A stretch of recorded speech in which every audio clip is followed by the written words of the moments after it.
Bam, bam, bam, bam.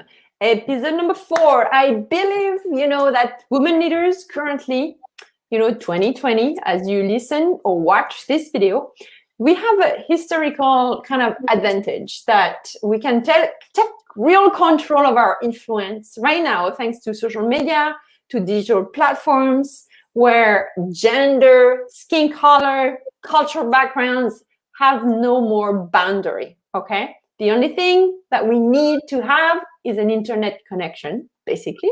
The rest are stuff that we can learn.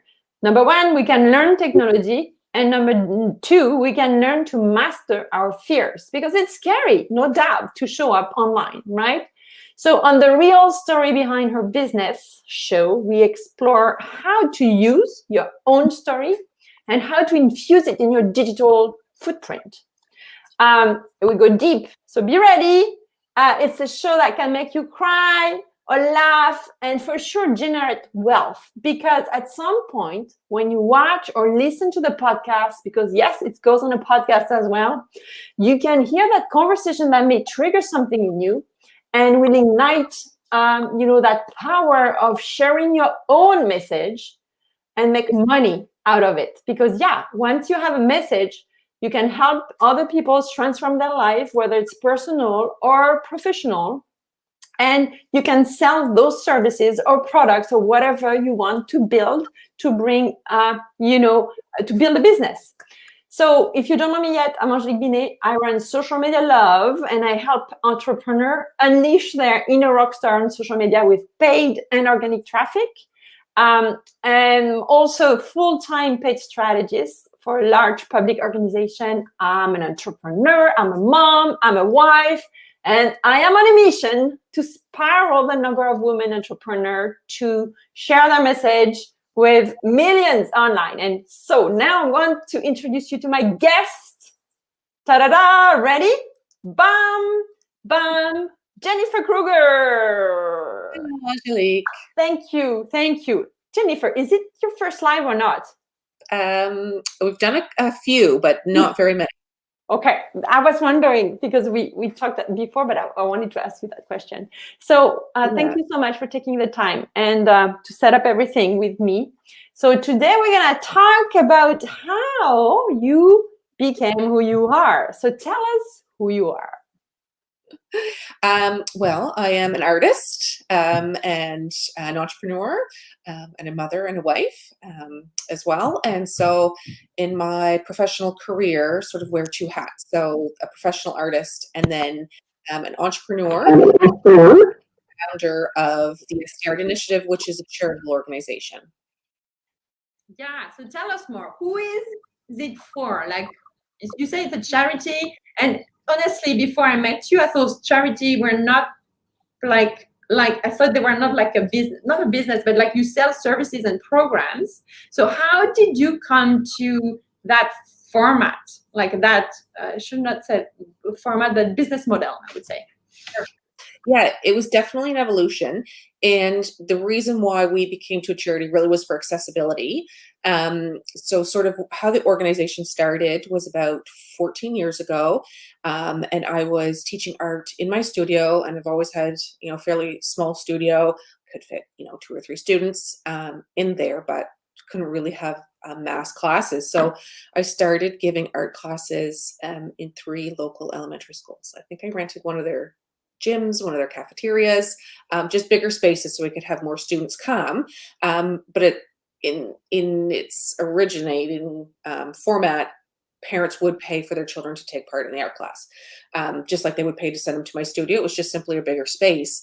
And then a few classes in, I had a principal approach me and said, Jan, I have this student in mind. I don't know if this would be something you consider, but I think he'd really benefit from your classes. But home life is just not one where parents would sign him up or look for things for this child that he really excelled at, nor have the means, to put him in anything. But would you consider just sort of sneaking him in? And I said, sure, bring him in. And I think that he changed me more than I changed him. I mean, he was just a wonderful student, wonderful artist, and it was so life-changing for him to be able to be part of that class and have his strengths near his peers and associate this thing he was really good at that he loved at school, because sometimes kids go to school and that's not always where they feel like they're excelling, or they don't necessarily correlate that building and that experience with art, especially if that's sort of their calling. So that was sort of the beginning of changing. So it was kind of, for profit for a very short period of time.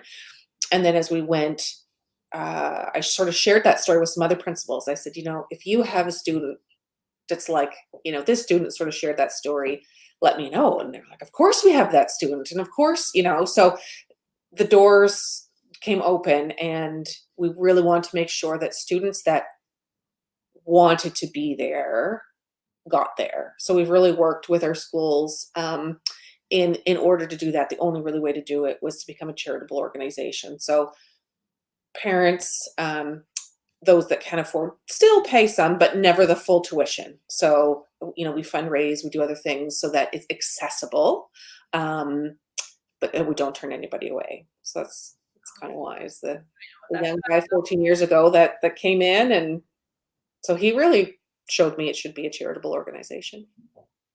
Thank you for bringing us back there, but let's go even further down your history, right? Bring us back to who you were before your business, or your charity, I should say. Yes. Well, super far back, I got my artistic ability from my grandmother, who's my mom's mom. And she was a beautiful lady. Just, her heart was gold, and everybody loved her. Like, she was just someone that, you met her, you loved her. She was sweet. And she loved to paint. And she painted in a lot of different things, but watercolor and collages, which are actually two of the mediums that I still work with today. And I have an older sister who is talented at a lot of things, but art just wasn't her calling. So as a kid, I would often say to my grandmother, Nanny is what I called her. I said, Nanny, would you paint with me? And she'd always say, oh, Jennifer, yes, of course I paint with you. And to this day, I sort of think, I wonder if I asked her because I liked to paint, or if because I knew it was going to give me that time with her. Like, my sister went and did other things. Everyone kind of left, and it was just us. And we had that really special time. And then, of course, my relationship with her just grew through my childhood.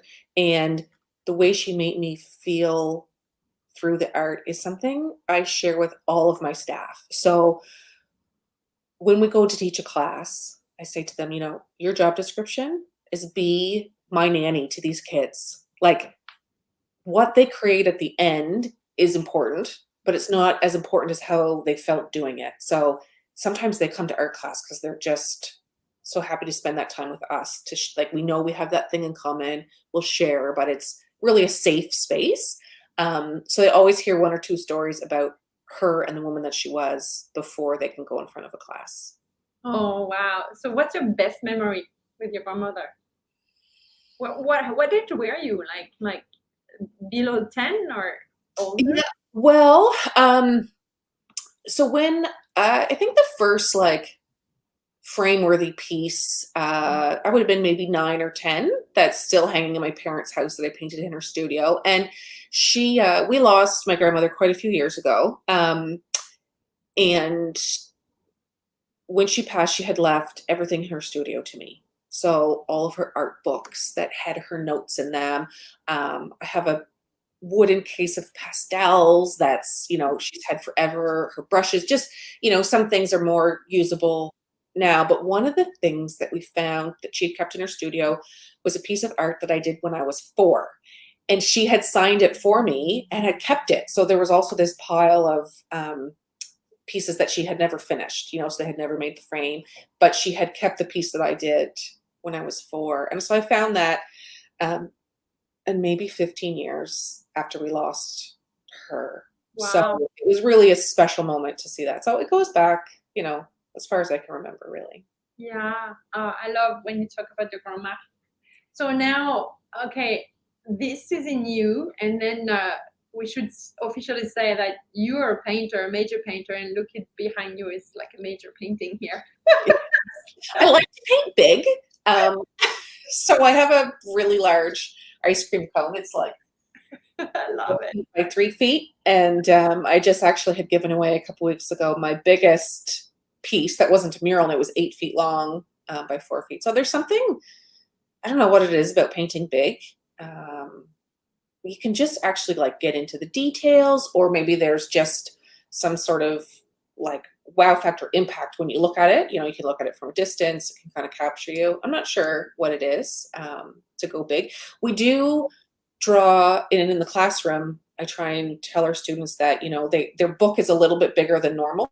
You know, it's a by 14 by 11 piece, just to help a little bit to grow. And because when you draw really small, it's actually really hard, because if you're going to try and do details, and how small can you get? But if you blow that up and do it bigger, you can see more. You can see more of the details, sort of the unique things can kind of stand out. So yeah, I love everything you do so far that I've seen, by the way. And this one was completely inspired by the kids, because of course every year we do new curriculums, and every student that's ever had me has always heard the question, if you could learn to draw anything in the world, what would it be? And so, you know, I have a running list constantly, and that's where curriculums come from. And so one of the students said, I want to draw ice cream. And they were awesome ice creams. We had sprinkle ice creams, and we had, you know, 7-decker ice cream cones, and we had all sorts of flavors that we knew, some made up. We had, you know, melting ice creams. It was really fun. I craved a lot of ice cream when we painted that. It was like a whole 6 months, right, of painting ice creams. I came home and painted my own, and the bottom flavor is mint chip fudge, which is my personal favorite. And then I just liked the color combination to have something a little bit creamy, so it's like vanilla cherry. It looks awesome. And the waffle looks very crunchy. And I just actually finished this a couple days ago. I started this maybe a year or two ago, and there was the final touches weren't quite done, and I couldn't figure out what they were. But it needed a new background color, and it's going to get framed here shortly. And I think just a few little touches. So I'm calling it done. Yeah. No, it's done to me too. Yeah. Okay, so what was your most burning desire, like before you created your business, and why? What was that thing in you? I mean, I've always loved art. I have a lot of entrepreneurs in my family. So to start a business, you know, and I'm a mother, and I have little people that are coming in behind me. Okay, thank you. I'll come and tell you this when I'm done. My children love to come into my studio. They do some art with me. But my burning desire, I don't know, like it just fell into place. Actually, I had started another business before, and it was okay. But after my very first class, a mother handed me a note, and really discreetly, and I read it afterwards, and it said, you know, Jennifer, I just wanted to let you know, I know this was your first class, but it was impactful for our son. So it was something along the lines of like, we made a deal with our son. Oh, attendance was a problem for him. It was always an issue. Like he never wanted to go to school when he get there. So she said, we made a deal with him that he couldn't go to your art class on Thursday unless he went to school all week. And since your art class has started, he has never missed a day of school since. Wow. And I was like, oh, I have shivers. Oh my God. And that's what I need to do. You know, if I can help kids want to go to school, I mean, in that moment, I knew, okay, well, I just finished my very first round of these. Let's keep going. So the very first round, we were in 3 schools with about 12 kids in class. And up until when COVID hit, we were in 73 schools actively across the province in both languages. And it's just, I love it. And every day when I leave a class, I feel full. You know, we talk to the kids a little bit about, you know, filling their buckets and filling other people's buckets, and like it fills my bucket in a huge way, you know, to be able to share what I love to do, to see these faces. It's really fun. So it's one of those corny things, you know, you say if you find something that you love, you don't really have to work. And I feel fortunate to fall into that category big time.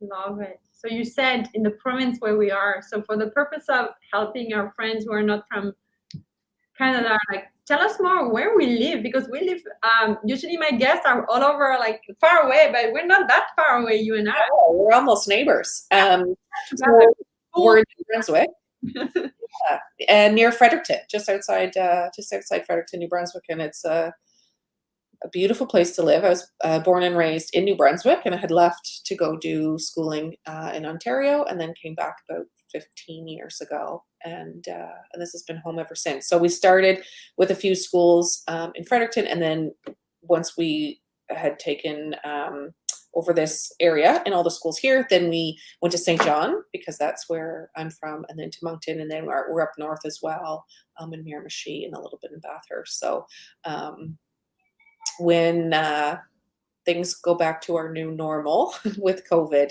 hopefully we'll be back in all those 73 schools, and then any ones that were yet to get there. So every year we'd add a few to make sure that everybody will get the opportunity.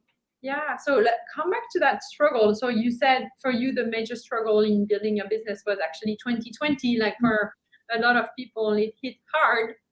So bring us there. Like when you realize that the big empire that you've built, you were everywhere in the province, and you realize that this is it. So how, like the female entrepreneur in you, we always say it's all about grit, right? So where was the grit at the time? Like, do you remember what it felt when? Yes, and I'm already like, I mean, how many other entrepreneurs know when we say March 17th, 2020? Like, how did you feel that day? You know, we just, like, that was the day sort of life changed, and we didn't know the scale of how much it was going to change at that time. And then a big struggle we had was like, things are changing so fast. You know, what we thought our plan was one day, and then within news 24 hours later it would change, and then it would change again, and then it would change again. And sort of plan something, I mean, you just couldn't. And so one of the, you know, buzzwords of 2020 is, you know, this pivot, right? And it's like, well, what do you do? So first we just needed to absorb, okay, we're pushed back 2 weeks. No, we're not pushed back 2 weeks. We're shut down. You know, all those changes happened. So at first it was devastating. But then we said, okay, you know, we are all in this together. This is not something that, you know, our organization is going through on its own. This is something our community, our families, you know, everybody's experiencing. And what are people's needs, you know, through this?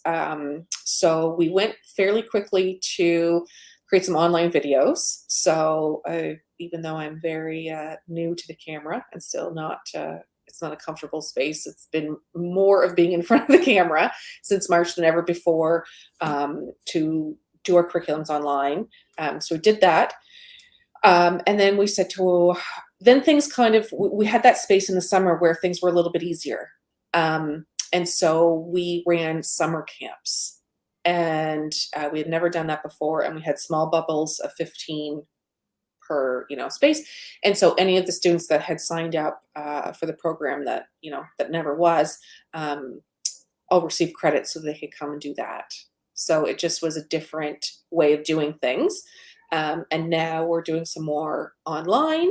And I'm doing a lot more painting as an artist and sort of going from teacher to student, learning a lot of new things that I can bring back into the classroom when we get there. And fingers crossed for September. I think September 2021 is a realistic goal to be back, you know, in person. And, you know, technology is awesome, and we've learned so many things through these last few months, right? Like the learning curve, it's just been huge. But there's something special about human interaction, human connection, touching things, seeing things in real life. So we are excited to get back to that when it's safe to do so. I love that you share that, but can you tell me, how did you find, how do you, when you go through phases like that, Jennifer, how do you have like coping mechanism or things you do? So I think you said you started to paint again. Yep. Is that your way of kind of taking back control on things you can control, or it feels good, or I don't know, how do you? Yeah. And as an entrepreneur, there's a group I belong to, and we have a saying, like, it's our one life. Like, it's not our personal life and our work life. It's just one life. You live it every day when it's your own business. So I was very, very active in talking with other entrepreneurs, a support system. Okay, what are you doing? Do you know about this program here? And just sort of being still connected, and other people feeling the same pinch and crunch that I was. So a support system was a big thing. And then I was, I came to the studio and I painted, and I took a course from another artist online because it is important to keep learning. And I mean, COVID or not, I think being a lifelong learner and always learning is so, so important. And then from a personal point of view, I walked. I wore a brand new pair of sneakers out real fast. I walked every day, just to make sure that I could think, get some fresh air. Like, that was a big stress reliever. And just anytime I felt like the COVID weight was just too heavy, I would go for a walk. Love it.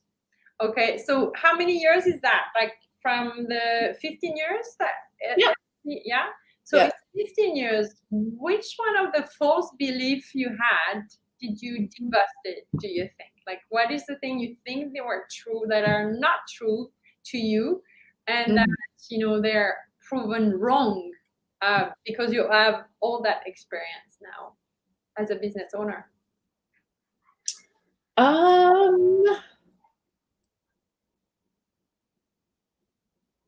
I'm not sure. I mean, when I first started, I really my studio was too small. And so if someone had told me at that point that, we'd have a staff of, 30 people, and we'd be in multiple languages and around the province, I might have thought, well, we can't do that. Like, when I first had 10 schools, I thought, okay, well, I'm full. I do 5 days a week in the fall and 5 days a week in the spring. So I can't take on any more than 10. Well, I mean,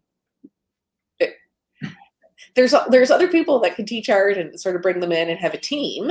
And so having a team is really amazing. And that was a hard part about COVID, is our team got real small.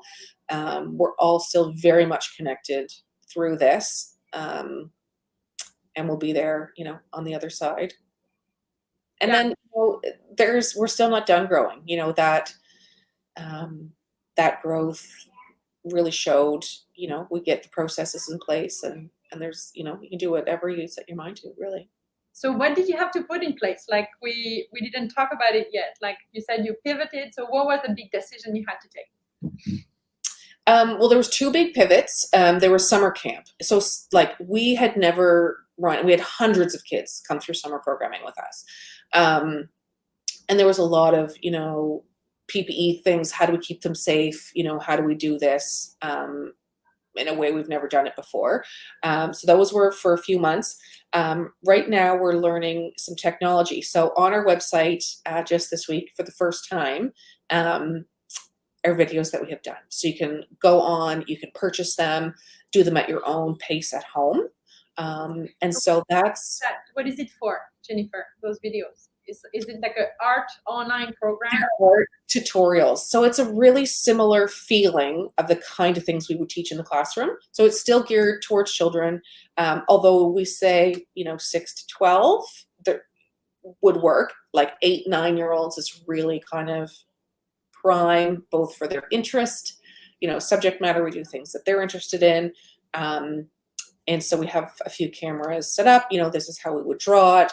Here's some tips with some mediums, some things like that. And in a format where if they say, okay, I want to pause it here, catch up, so they can do it at their own pace, but with the support of us through the internet, through their computers. Yeah. So what is the one thing that the kids love to draw, or that you love to teach them how to draw? Animals. Animals is like by far the most fun thing to draw. And it's great because you think about animals, there's so many and there's a few favorites. So there's all sorts of different ways to do them. I mean, and we've done dinosaurs. Well, just because you've drawn a dinosaur curriculum once doesn't mean that you're done, because there's lots of different, dinosaurs and different mediums and different ways to do things. And the last couple of years, it's funny, like some animals just get a little bit more popular. So like we did llamas last year, and they loved them, and they had so much character, these llamas. And so this year we did an ostrich, which are just kind of like out there animals. But of course, we always get can we draw dogs and cats and the kinds of things that we have at home. But many animals, furry animals, funny animals, made up animals, that's a big thing for us. Okay, so tell us more. How do we access, like, how does that work? Like, if I want my kids to get into your online class, what do I have to do first? Step 1, step 2, step 3. Yeah. So they're all online at esteyart.com. Okay. So you can head on there. There's a bunch to choose from. So you can sort of just get a little preview of, if you want to do a tree frog or a castle or a unicorn, they're sort of there. We'll tell you what materials. And you can either use the materials that we have or, just sort of say, okay, what I have at home. And that's what I could do. And we've also recently teamed up with another local business. It's called Endeavors. It's an art supply store here in Fredericton, and that's where we get a lot of our materials, most of them actually. And it's another locally owned business. So when we had sent out some videos in March, one of the things that parents said to us is like, I don't know the difference between a chalk pastel and an oil pastel, or this kind of brush or this kind of brush. And those were things that we would just provide in the class. So now we have them all listed on our site with Endeavor. So if we say, here's some brands and examples of exactly the kinds of things we'll use, and we'll have it shipped right to you. So you can either get all the exact materials that we use online as well, esteyart.com, and then you can just hit buy art supplies, and they can get delivered to you, or curbside pickup if you're in the Fredericton area. Okay, cool. And then I know your time is precious, but I want to hear you about the other aspect of your charity that I find is beautiful, is that we can rent kids' art, and for a cause. Could you Totally spend time on that? I'm glad you asked, Angelique, because that is a part of the program that I am so proud of and that I love for so many reasons. So what it is we have a program. It's called the 1-for-1 Art Loan Program. And what it is at the end of a program, we say to students, pick a piece that is your most favorite piece. And then we borrow it and we frame it. And a local organization can rent the piece. So the piece gets hung in a bank, in a salon, in a restaurant. They can go anywhere. And the fee that the organization pays to rent the piece pays for a child's tuition. So for every piece of art rented, a child's tuition is paid for.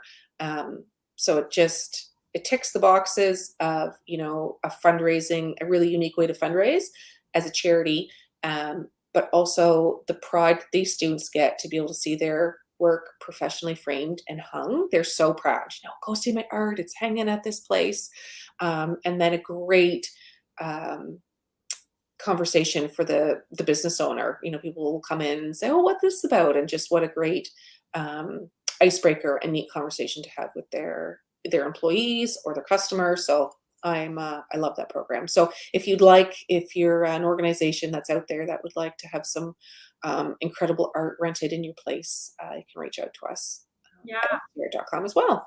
Yeah, put your link here, your email. I'm gonna put the email here. Okay. So before we wrap up, Jennifer, I'm gonna do a Blitz quiz. Okay. What is your favorite book so far in your life, or the one you remember the most? Well, I'm going to say one that's recent. I just finished Untamed by Glennon Doyle, and it's a great book. Lots of entrepreneur things, mother things. It was a good book. Yeah. What's your favorite movie? Could be a Christmas movie if you want. Favorite? Oh, these are hard. I don't watch a lot of movies. What is my favorite movie? I'm going to give a really, really old one, and one that I watched with my nanny, who we've heard about in the theater, was Forrest Gump. Oh yeah. Ah, cool. Yeah, yeah. Is there a celebrity that you almost dare not to say that you kind of follow or check what she's doing or he's doing? There's one that actually who gave a really, really neat speech that went around, and I had shared it a few years ago, and a couple of people were like, I can hear you in that speech, and it was an Arnold Schwarzenegger speech. Oh yeah. About grit and passion. Yeah. And to be successful. So that speech is sort of an inside joke with some of my friends. So I follow him after giving that speech and sharing it. And it's a good, it's a really inspirational speech about grit and perseverance and what it takes to be successful. Yeah. And last question, what is the one thing that not a lot of people know about you? A lot of people know. I'm gonna try and. I'm a big animal lover as well. I don't have a lot. I have one dog. I've wanted pets my whole life, and my parents would say, "When you grow up and get your own house, you can have as many pets as you want." So it didn't take long to get a dog. But when I was young, the only thing I could convince them to let me have was bunnies. And so I had bunnies. And then we started with 2, and I think we ended up with like 32 bunnies. So I learned a few lessons through that, and I have some pictures of them. So my kids, my 2 little girls are 6 and 9 right now, and they think it's hilarious when they hear about stories of the bunnies. So Love it. Okay.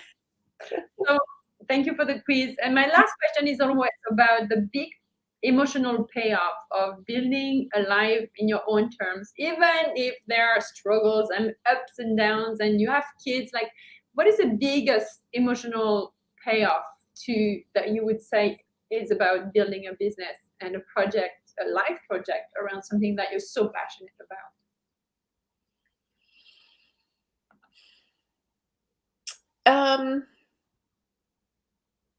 I believe with every ounce of my being that what we do is important and impactful.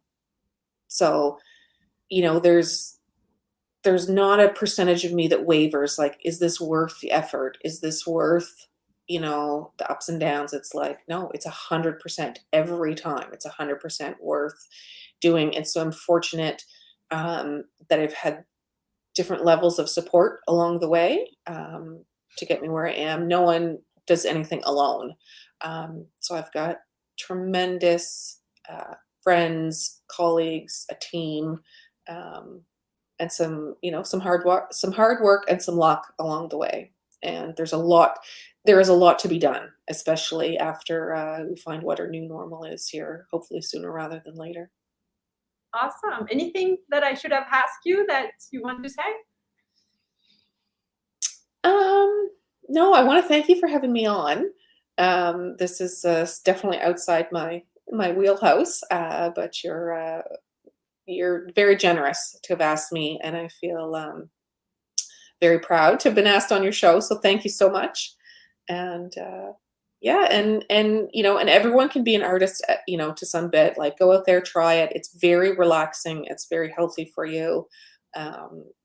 So if you're ever thinking about dabbling, I'd say to anyone, just give it a try. Yeah. Maybe they can. What's the worst that can happen? You can hate it and throw it out. It's okay. And they can start with your online art program, maybe. They can. Yep. Absolutely. Yep. Okay. Super. Okay, so if you like that show, or if you find it something inspiring for you, if you're thinking of a friend who could benefit from hearing hearing Jennifer's story, please share with them, because we want more women like that to share their stories. So thank you so much, Jennifer. Thank you, Angelique. Ciao. Bye-bye.